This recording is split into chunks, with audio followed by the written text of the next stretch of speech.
Gold, trusted gold buyers. మీరు తాకట్టు పెట్టిన బంగారాన్ని విడిపించి ఈ రోజు ఉన్న మార్కెట్ ధరకు కొనబడను. జబర్దస్త్ తన్మయ్, తన నేమ్ నేను యూట్యూబ్లో సెర్చ్ చేసి తన జర్నీ ఏంటి చాలా రోజులు అయిపోయినట్టుంది ఒకసారి చూద్దాం అని చెప్పి నేను యూట్యూబ్ ఓపెన్ చేసి తన ఇంటర్వ్యూ చూడడం జరిగింది. అయితే 5 years 6 years బ్యాక్ తన ఇంటర్వ్యూస్ అన్నీ ఉన్నాయి. అంటే ఈ 5 సంవత్సరాల టైంలో అసలు ఇంటర్వ్యూ ఇవ్వకపోవడం ఏంటి, పోనీ తన జబర్దస్త్ మానేసిందా, ఏం చేయట్లేదా, ఫేమ్లో లేదా అని అనుకోవడం కూడా లేదు. తన ఫేమ్లో ఉంది, వెలుగులో ఉంది, అందరు జనాల్ని ఎంటర్టైన్ చేస్తుంది. అయినా కూడా 5 సంవత్సరాలు 6 సంవత్సరాలు ఇంటర్వ్యూకి గ్యాప్. దీనికి కారణాలు అండ్ తన జర్నీ గురించి రీసెంట్గా మధ్యలో వాళ్ళ ఫాదర్కి సంబంధించిన టైంలో కూడా బాగా సోషల్ మీడియాలో బాగా వైరల్ అవ్వడం జరిగింది ఒక సిచ్యువేషన్లో. ఇలా చూసుకుంటూ పోతే చాలా ఉంది తన జర్నీలో. ఈ 6 సంవత్సరాల పరిధిలో ఏం జరిగిందా ఏంటి అనేది తన్మయ్యని అడిగే తెలుసుకునే ప్రయత్నం అయితే చేద్దాం. తన్మయ్య ఎలా ఉన్నావు? హాయ్ శివ. హాయ్ హాయ్, ఎలా ఉన్నావు? భయపడుతున్నావు కదా, కొంచెం ఫ్రీగా ఉండవా? కొంచెం ఫ్రీగా కూల్గా ఉండి మాట్లాడదాం. ఎలా ఉన్నావు? బాగున్నావా? బాగున్నాను, మీరు ఎలా ఉన్నారు? నేను బాగున్నాను. అంత హ్యాపీ? ఓకే, పర్లేదు. అంత పర్లేదు. అదేం లేదు, స్ట్రెస్ నార్మల్. స్ట్రెస్ ఉంటే ఏం చేస్తావు? స్ట్రెస్ ఉంటే ఏం చేస్తా, ఇలా ఇలా అనుకుంటా. నార్మల్ ఇలా ఇలా అనుకుంటాను. ఎక్కువ స్ట్రెస్ వస్తే స్వెట్ వచ్చేస్తుంది. స్వెట్ వస్తుందా? ఇప్పుడు వస్తుందా? వచ్చింది ఆల్రెడీ. అలా ఏం లేక. ఎలా ఉంది జర్నీ? బాగుందా? హ్యాపీ? Okay okay. ఎందుకు టు గుడ్ అని చెప్పను, ఇటు బ్యాడ్ అని చెప్పను, బట్ ఇట్స్ మూవింగ్ అంతే. అలా నడుస్తుంది. హైదరాబాద్కి ఎప్పుడు వచ్చావు? హైదరాబాద్ 2016 March 15th వచ్చాను. అంత బాగా గుర్తు పెట్టుకున్నావు? అదే ఫస్ట్ టైం హైదరాబాద్ కదా నేను రావడం. ఆ జర్నీ దానికి కూడా ఒక రీజన్ ఉందన్నమాట. నేను ఫస్ట్ నాకు అసలు ఎక్కడ బయటకు వెళ్ళడం కానీ ఏంటి తెలీదు. ఫస్ట్ టైం ఎప్పుడు రెగ్యులర్ గా చూస్తున్నట్లుగానే ఒక సంచి పట్టుకొని ఈ జబర్దస్త్ స్టేజ్ కోసం వచ్చి ఆ ట్రైన్ ఎక్కి అక్కడి నుంచి బస్సులు ఎక్కి నాకు అప్పుడు ఎలా ఎక్కాలి ఎలా రావాలనేది కూడా తెలీదు. రాకేష్ అన్న, జబర్దస్త్ రాకేష్ ఉంది కదా, అన్న మంచి కేర్ తీసుకొని కృష్ణనగర్ లో నిలబడ్డాను, గంటన్నర నిలబడ్డాను. నేను ఎక్కడున్నానో తెలియదు వాళ్ళకి. మళ్ళీ వాళ్ళు అన్నపూర్ణ సెట్ నుంచి వచ్చి నన్ను పిక్ చేసుకొని తీసుకెళ్లారు. అదే ఫస్ట్ డే నా రిహార్సల్. ఎలా కాంటాక్ట్ అయ్యాను నిన్ను? అంటే నేను సెయింట్ మేరీస్ కాలేజ్ లో చదువుకుంటున్నాను MBA. నాకు ఫస్ట్ అప్పారావు గారు పరిచయం. అప్పారావు గారు పరిచయం అయ్యి మెసేజ్ చేశారు, ఇలా జబర్దస్త్ కామెడీ షోస్ ఉన్నాయి అందులో చేయొచ్చు కదా అంటే. నాకు అప్పుడు తెలీదు, అప్పుడెప్పుడే Jabardasth starting first year. So తర్వాత చూసి నాకు ఇంట్రెస్ట్ వచ్చి, నేను చిన్నప్పటి నుంచి స్కూల్స్ లో మంచి సింగర్, మంచి డాన్సర్, కల్చరల్ ప్రోగ్రామ్స్ లో బాగా పార్టిసిపేట్ చేస్తాను. నాకు చాలా ఇంట్రెస్ట్ అనమాట, డాన్స్ అంటే చాలా ఇష్టం. సో అలా అలా రాకింగ్ రాకేష్ నంబర్ ఇచ్చారు. తన టీంలో ఎవరు లేడీ ఆర్టిస్ట్ లేరు అంటే అప్పుడు నేను తనకి కాంటాక్ట్ అయ్యాను. ఫస్ట్ తను రెస్పాండ్ అవ్వలేదు, చూద్దామన్నారు. మా కాలేజ్ కి గెస్ట్ గా వచ్చారు చలాకి చంటి, రాకింగ్ రాకేష్, నాగి, ఫనీ, వీళ్ళు గెస్ట్ గా వచ్చారు యాన్యువల్ డే కి. సో ఆ టైంలో గుంటూరులో సెయింట్ మేరీస్ కాలేజ్ నేను చదువుకుంది, MBA ఫస్ట్ ఇయర్. అప్పుడు చదువుకున్నప్పుడు నన్ను పల్లకీలో తీసుకొచ్చారు మా స్టూడెంట్స్ అందరూ. నేను మంచి టాపర్ స్టూడెంట్ అప్పుడు, కాలేజ్ లో మంచి సపోర్ట్ ఉండేది. సో వాళ్ళు అలా తీసుకొచ్చి స్టేజ్ మీద వాళ్ళు స్కిట్స్ చేస్తుంటే వాళ్ళతో పాటుగా నేను కలిసిపోయాను. సో నా లుకింగ్, నేను ఫస్ట్ టైం గెటప్ వేసుకోవడం అప్పుడే చూసి ఇంకా చలాకి చంటి అన్నాను రేపు వచ్చేసే సెట్ కనేసారు. రాకేష్ అన్నయ్య నాతో మాట్లాడి ఆయన ఫస్ట్ ఆయనే తీసుకున్నాడు. చలాకి చంటి మంచి పరిచయం. మరి మొన్న ఆయనకి హెల్త్ బాగాలేదు, వెళ్ళి మాట్లాడారు, మన బాధపడ్డాడు. మాట్లాడాను. తను ఉన్న జబర్దస్త్ లేడీ ఆర్టిస్టులు అందరికన్నా నాతో బాగా క్లోజ్ ఉంటాడు చంటి అన్నయ్య.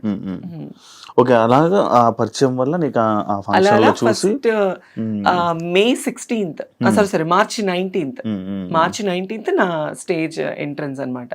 First episode rocking Rakesh team లో. మీకు లైఫ్ ఇచ్చింది ఎవరు? రాకింగ్ రాకేష్, చంటి అన్న, వాళ్ళిద్దరు మీకు కాదు. అప్పుడు చాలా మంది ఉండేవాళ్ళు కదా, వినోద్, నువ్వు. అప్పుడు ఎక్కువ ఎవరు లేరు, వినోద్, శాంతి, పవన్, తర్వాత సాయి మన పింకీ, నేను, నా తర్వాత హరి తర్వాత వచ్చారు. అప్పుడు నాకు అప్పటి నుంచి చాలా మంది ఇది డౌట్, అప్పుడు మిమ్మల్ని అందరినీ పెట్టడానికి రీజన్ ఏంటి? అంటే జబర్దస్త్ అనేది ఒక కామెడీ షో. దానికి ఆడవాళ్ళు మగవాళ్ళు చేస్తే అది రెగ్యులర్. ఒక గెటప్స్ ని తీసుకొచ్చి చేస్తే ఫన్ ఉంటుంది కదా. సో లేడీ గెటప్ల వల్లే ఎక్కువ మంచి పేరు వచ్చింది. సో అలా అందుకు అందుకే అప్పుడు అప్పుడు మీకు బాగా గుర్తింపు కూడా అప్పుడు అప్పుడున్న గుర్తింపు ఇప్పుడు నడుస్తుంది. అవును, అప్పుడు ఫుల్ ఎక్కువ ఇది. రీసెంట్ గా నేను కొన్ని యూట్యూబ్ లో హల్దీ ఫొటోస్ అన్ని పెట్టి ఏంటదే మ్యాటర్ పెళ్ళి అది ఏం లేదు, జస్ట్ నార్మల్ గా అది ఇంట్లో ఒక ఫంక్షన్ కి నాకు హల్దీ చేశారు మా అమ్మ వాళ్ళు, అంతే. మా అన్నయ్య వాళ్ళ పెద్ద పాపకి మెచ్యూర్ ఫంక్షన్ అయితే సరదాగా నీకు కూడా చేస్తాము అని అట్లా ఫన్ గా, అంతే, ఇంకేం లేదు. అవునా? అది చూసి నీకు పెళ్ళి అయిపోయింది? లేదు, ఈ క్వశ్చన్ చాలా మంది అడిగారు. అవును, అది ఏంటా అని. పెళ్ళి అదేం కాదు, పెళ్ళి అయితే కాదు, పెళ్ళి ఏం కాదు. ఆయన మనల్ని ఎవరు చేసుకుంటారు చెప్పు? సింగిల్? అవునా? No boyfriend. ఎవరైనా బాయ్ ఫ్రెండ్ ఉంటే సెట్ చేయి, లవ్ చేస్తా. నేను ఫస్ట్ సెట్ చేసుకుని అమ్మాయి అదంతా నీకు సెట్ చేస్తా, నాకే దిక్కు లేదు. నువ్వు కూడా సింగిలా? మరి మామూలు ఉండదు. పోనీ మన ఇద్దరం లవ్ చేసుకుందాం. ఏమైంది? కాదు, నాకు ఎందుకు 6 సంవత్సరాలు గ్యాప్ ఇచ్చావు ఇంటర్వ్యూలకి? అంటే ఫస్ట్ నేను జబర్దస్త్కి వెళ్ళినప్పుడు కొత్త రంగుల ప్రపంచం అంటారు. మన ఇండస్ట్రీ అనేది ఒక రంగుల ప్రపంచం, ఒక అడిక్షన్ అన్నమాట. ఆ టైంలో నేను వెళ్ళి నాకు ఒక పేరు రావడం, అందరికన్నా అందంగా ఉంది అమ్మాయి, తెల్లగా ఉంది, చాలా బాగుందని మంచి పేరు వచ్చింది నాకు. బయటకి వెళ్ళడం, నాకు అసలు ఏమి బయట ప్రపంచం తెలియని దాన్ని ప్రపంచం అంతటా తెలిసిపోయాను నేను. ఒక ఇంటర్వ్యూ ఇచ్చాను నేను. అంటే ఫస్ట్ జబర్దస్త్లో ఏంటంటే గెటప్స్ అంటే అబ్బాయిలు అమ్మాయిలుగా వేస్తేనే తీసుకునేవాళ్ళు, అమ్మాయిలు అని తెలిస్తే తీసుకునే వాళ్ళు కాదు.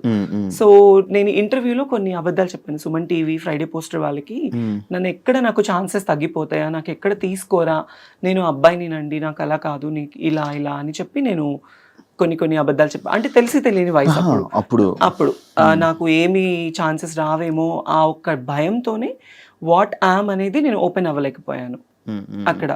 సో దాని తర్వాత నాకు చాలా నెగటివిటీ వచ్చేసింది బయట. మీరు ఎందుకు ఇలా గెటప్స్ వేసుకుంటున్నారు, మీరు ట్రాన్స్, మీరు గేస్, మీరు సంథింగ్ బయట, మీరు అసలు అమ్మాయా అబ్బాయా, ఇలాంటివి నేను చాలా ఫేస్ చేశాను అనమాట. మేబీ ఫస్ట్ నుంచి లైఫ్ స్టార్టింగ్ నుంచి ఫేస్ చేశాను. సో ఇంకా ఎక్కువ అయిపోయింది. ఇంకా దానివల్ల నాకు ఎందుకో నేను తప్పు అనిపించింది. నాకు ఏ ఛానల్కి ఇంటర్వ్యూ ఇవ్వాలని అనిపించలేదు. షూటింగ్స్ చేసుకున్నామా, ఫ్యామిలీని చూసుకున్నామా, ఇంక ఇదే నాకు మైండ్లో ఉండిపోయింది. అందుకే నేను ఏ ఛానల్కి ఇవ్వాలనుకోలేదు. చాలా మంది అడిగారు, నాకు మనీ ఆఫర్ చేశారు ఇంటర్వ్యూస్ గురించి, నాకు ఎందుకో మనసు రాలేదు. మన పర్సనల్ లైఫ్ అనేది అందులో ఎందుకు బయటేసుకోవాలి అని నాకు ఆ ఒక్క థాట్ వల్ల నేను ఇవ్వలేదు, అంతే. అవును, ఇప్పుడు నువ్వు ఏదైతే పాయింట్ అన్నావో అప్పుడు వచ్చిన లేడీ గెటప్స్ అందరూ ప్రెసెంట్ అందరూ చేంజ్ అయిపోయి ఇలా ఉన్నారు. ఎందుకు అలా చేంజ్ అయిపోయి అంటే, ఇప్పుడు ఒక అబ్బాయి ఒక అమ్మాయిగా గెటప్ వేసుకున్నాడు, ఆ గెటప్ కి పరిమితము అంటే, ఇప్పుడు మా జబర్దస్త్ వాళ్ళు కొంతమంది ఉన్నారు, కొంతమంది మాత్రమే చేంజ్ అయ్యారు. ఇప్పుడు వినోద్ ఉన్నాడు, వాడు గెటప్ వేసుకున్నాడు, పెళ్ళి 2 పిల్లలు. అవును. మోహన్ ఉన్నాడు, లేడీ గెటప్ చేస్తున్నాడు రీసెంట్ గా, తనకి పెళ్ళైంది రీసెంట్ గా. హరికృష్ణకి పెళ్ళైంది, చాలా మందికి పెళ్ళైంది. ఓన్లీ ఇందులో మారింది నేను, పింకీ, మా సాయిలేఖ, మేము ముగ్గురమే మారింది. వాళ్ళకి ఎందుకు ఇంకా మిగతా మీతో పాటు ఉన్న మిగతా వాళ్ళు ఎందుకు వాళ్ళకి లైఫ్ లేదు, యాక్చువల్లీ ఇంకా కంటిన్యూ అవ్వట్లేదు జర్నీ? ఏమైంది కంటిన్యూ అవ్వట్లేదు అంటే, జబర్దస్త్ అనేది ఆల్మోస్ట్ ఒక 10 years అయిపోయింది. ఈ 10 years జర్నీలో చాలా మంది కొత్త వాళ్ళు వస్తున్నారు, పాత వాళ్ళు వెళ్ళిపోతున్నారు. సో పాత వాళ్ళలో స్టార్టింగ్ జబర్దస్త్ లో పేరు అనేది కొంతమందికి స్టాండర్డ్ గా నిలబడిపోయింది. చమక్ చంద్ర గారు కావచ్చు, సుధీర్ కావచ్చు, లేడీ గెటప్స్ లో వినోద్, శాంతి ఉన్నప్పుడు చేసుకోవడం, లేదంటే ఈవెంట్స్ చేసుకోవడం. కాకపోతే ఒక షోకి మాత్రమే పరిమితం అయిపోయారు మా వాళ్ళందరూ. ఇంకా బయట మూవీస్ లో తీసుకోవడం, ఒకవేళ ఏదైనా మూవీ ఛాన్స్ వస్తే ట్రాన్స్ క్యారెక్టర్స్, గే క్యారెక్టర్స్, ఇవి తప్ప వేరే క్యారెక్టర్స్ రావట్లేదు. సో అంతే. నీకు వచ్చే ఏమైనా క్యారెక్టర్స్? నేను చేశాను మీ బిగ్ బాస్ అజయ్ గాడు movie.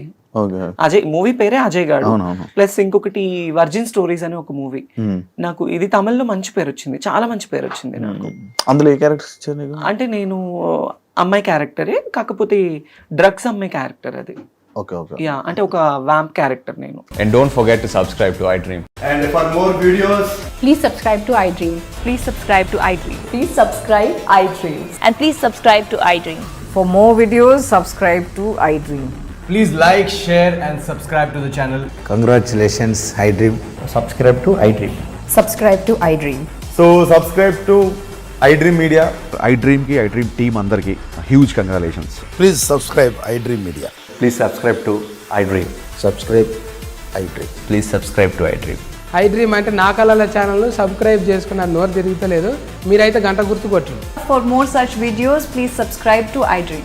Subscribe to iDream. Please subscribe to iDream. Please subscribe iDream Media. Please do subscribe to iDream. Please subscribe to iDream Media. For best entertainment and information, please subscribe iDream.